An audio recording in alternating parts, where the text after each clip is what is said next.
Today we're going to be discussing the top 5 ARs and LMGs in Warzone 2.0 and showing their loadouts and tuning for best performance. If you're looking for a low recoil option great for any level player, the Lockman 5.56 assault rifle is your choice. It does have the slowest time to kill out of our 5 options today, but it bolsters the fastest fire rate and least recoil. And with this game having a relatively fast time to kill in general compared to Warzone 1, accuracy is often more important than damage. All right, for the Lockman 5.56 build, you are going to see some kind of tendencies in the way we build these guns. Number one, for the muzzle, going with the Harbinger D20 muzzle. The reason for this is basically the one that's going to give us the best range, recoil control, bullet velocity boost out of all of the muzzles. For the tuning, we're also going to tune these very similar. So I do not typically tune on the ARs, the ADS, or recoil smoothness because I don't want to hurt the recoil. I don't want to hurt the ADS. So I'm just going to leave it as is. However, I do always tune these towards bullet velocity. Now, one thing I want to show you guys really quick, I'm going to show it one time, is that you don't want to always just crank this always up to the max for tuning. It's not always the best. So I'm going to zoom in here on this center part, and I'm going to show you that if we keep going up to about 0.84 where I had it, that's where I want it. But if I go farther, you're going to see I start to lose just a little bit of accuracy in that accuracy tab. So if I come back to 0.84, you're going to see that accuracy tab right here jumps out just a little bit. And it's these very fine tunings that lets you get the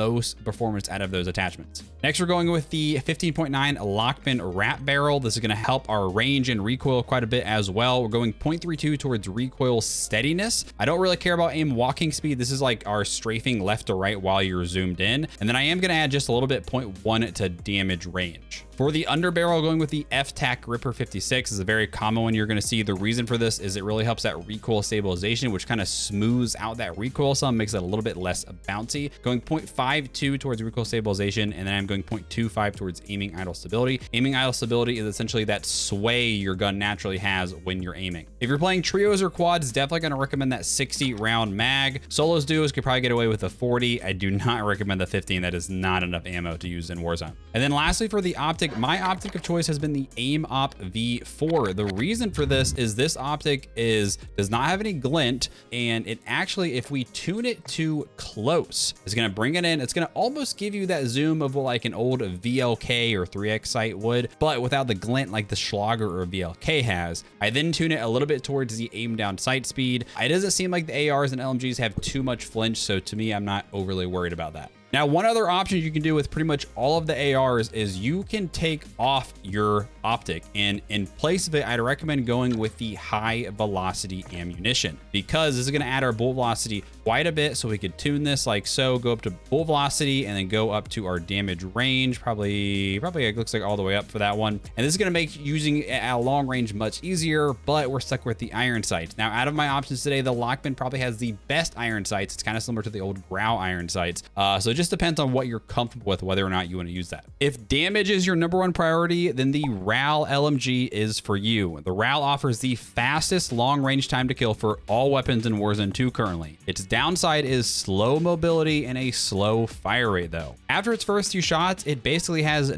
no recoil. So this gun is also pretty easy to use for any level player. All right guys, so this is the RAL build. One of the big things about the LMGs is we normally don't need to use a magazine attachment since they naturally have that, and that allows us to keep both the optic and the high velocity ammo on it. Just know that the LMGs, although they have better time to kills, more damage, they're a little bit slower and heavier to use. So we're going with the Bruin Agent 90 muzzle. That is going to add sound suppression, bullet velocity, range, and help with the recoil just a little bit. For the LMGs, I tuned this towards aim down sight speed because their recoil is pretty low as is, but they're slow when they ADS. Then I also tune it towards bullet velocity again. For the barrel, going with the 21-inch EXF RHINO barrel. Now the reason for this is the other two. So this one, it actually hurts our damage range for one of the cons, so we don't want that. And then the third one, it doesn't help our recoil control, and I'm most concerned about making the recoil smooth, which is why we're going with that one. For the tuning, going 0.33 towards recoil steadiness and 0.17 towards damage range. Now again, for the LMGs, you could totally tune this towards ADS if you wanted because the LMGs have pretty good range as is. Next, the SA side grip underbarrel really helps us a lot with that recoil control. For tuning, we're going 0.36 towards recoil stabilization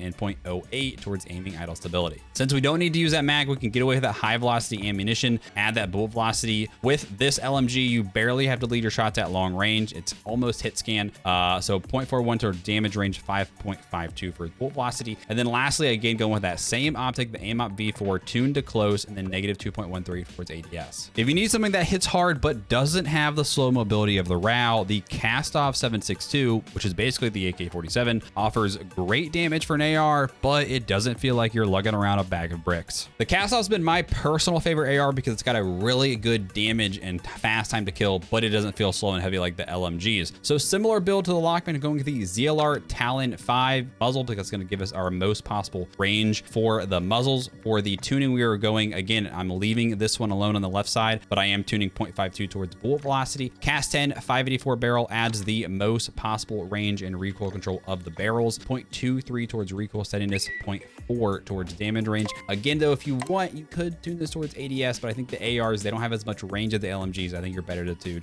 tune towards the damage range. FTAC Gripper 56 again for the underbarrel for that recoil stabilization. 0.67 towards recoil stabilization. 0.27 towards aiming idle stability. 40 round mag is our biggest option. The default 30 is plenty in solos, duos, and maybe even trios since it is a slower shooting gun, but quads, you probably want to go with the 40 round. Then the AIM-OP V4, again, tuned to close, negative 1.84 towards ADS. Now, again, if you're going to not use that 40 round, definitely consider using that high velocity ammo here. The iron sights aren't too bad for this one again, so you could elect to, again, go no iron or no optic and use that high velocity ammo instead. The TAC 56 has probably been the most popular assault rifle in Warzone 2 because it's a jack of all trades. Good damage, low recoil, and decent mobility with a higher damage per mag. Its really only somewhat downside is a slightly below average fire rate. It sits between the Lockman and Cast-Off in terms of damage and recoil, so it's a great all-around choice for pretty much any player. So again, for the TAC, you will see a pattern in this build compared to our other ARs. Harbinger D20 muzzle is going to add that range and bullet velocity. Again, not tuning the left side, 0.45 towards bullet velocity, 17.5 Tundra Pro barrel, 0.37 recoil steadiness, 0.13 damage range, FTAC Ripper 56, 0.46 recoil stabilization, 0.21 towards aiming idle stability, 60 round mag.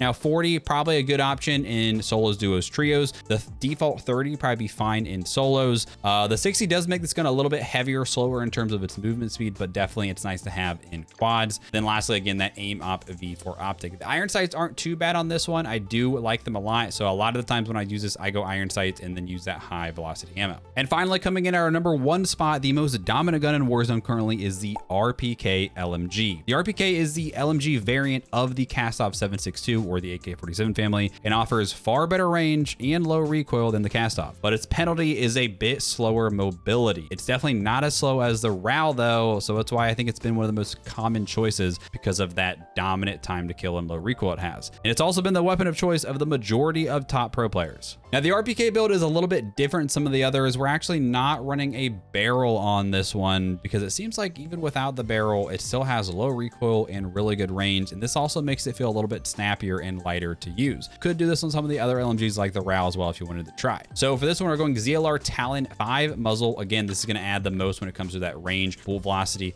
For the tuning, we are this one, because it's an LMG, again, I am tuning it towards ADS. You don't have to if you want to though. It doesn't seem like recoil smoothness does all that much in terms of actually helping the recoil. Negative 0.54 towards ADS, 0.55 towards bullet velocity. FTAC Ripper 56 again for that recoil stabilization, 0.44 recoil stabilization, 0.25 idle stability. I am using that 7.62 high velocity on this one because one, I don't need to use a magazine attachment, and two, I'm not using the barrel. So we're going all the way 9 grams for that bullet velocity and then 0.41 towards damage range. Default 75 round mag, that is plenty. However, you could definitely consider running like a 40 potentially if you want even a little bit faster mobility. Now, since I'm not running the barrel, but I want even more recoil control, I am going with the Demo X2 rear grip. This does help with recoil quite a bit, but it doesn't cost us that mobility penalty like the barrel does. 0.66 recoil steadiness and negative 0.45 the sprint to fire speed. And then lastly, once again, going with that AIM-OP optic close, and then we're going all the way -3 for ADS. If you guys found the video helpful, please consider leaving a like and subscribing for more like this. Probably going to do top SMG, snipers, and other videos in the future. Also have my settings videos and how to get better with my bot to pro video. I'll leave that link in the video description.